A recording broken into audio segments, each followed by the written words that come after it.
Order. The honourable gentleman is raising a point of order, and he is entitled to be heard. And he will be heard.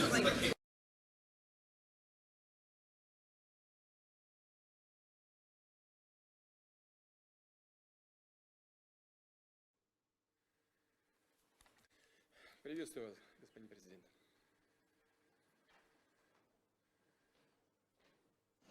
There you go. Hello. Добрый день. Good to see you again. Unfortunately, last time we didn't get to see one another. Приветствую вас, господин президент.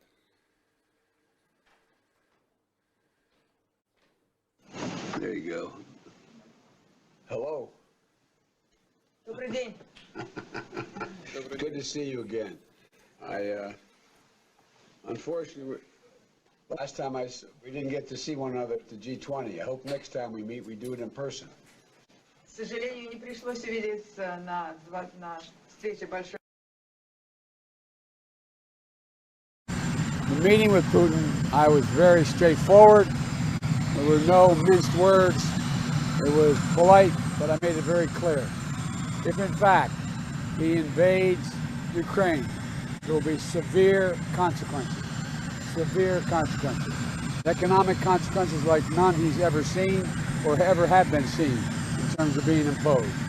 He knows his immediate response was he understood that, and I indicated that I knew he would respond, but beyond that, if in fact we would probably also be required to reinforce our presence in NATO countries to reassure particularly those in the Eastern Front.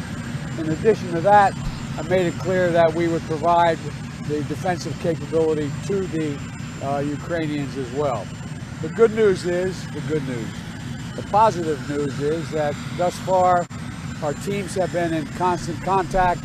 We hope by Friday we're going to be able to say and announce to you that we're having meetings at a higher level, not just with us, but with at least 4 of our major NATO allies and Russia to discuss the future of Russia's concerns relative to NATO writ large and whether or not we can work out any accommodations as it relates to bringing down the temperature along the Eastern Front.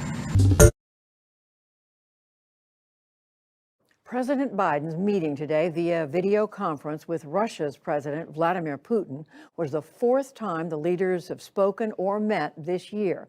Russia now has more than 100,000 troops stationed on the border of Ukraine, and Mr. Biden gave Putin a, quote, crystal clear message.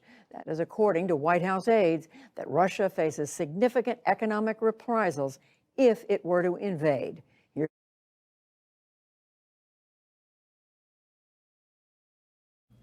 No.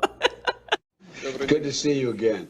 In a virtual meeting over a real-life standoff, Presidents Biden and Putin started with smiles. But at the White House, National Security Advisor Jake Sullivan said Biden delivered a firm warning. There was no finger wagging, but the president was crystal clear about where the United States stands on all of these issues.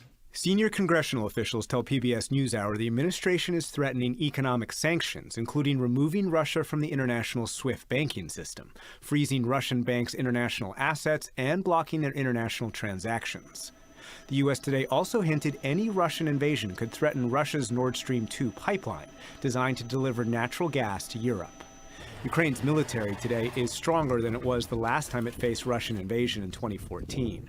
Biden today told Putin the U.S. would increase military support to Ukraine, just as Ukraine recently deployed hundreds of American-made Javelin missiles and Turkish-made drones that can target Russian tanks.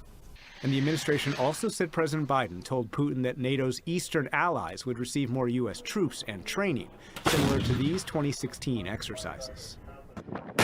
For weeks, Russian military drills and irregular deployments signaled they're ready for escalation.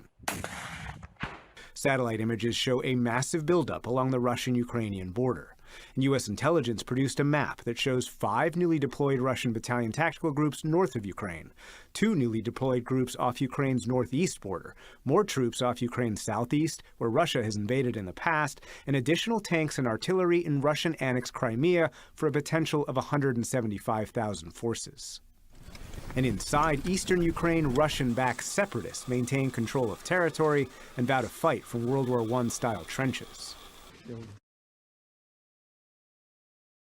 Mark, weigh in for me on what does this mean for folks watching at home? What has the White House signaled to Russia based on what you see from the Kremlin side of the readout here and what we just heard from Jake Sullivan?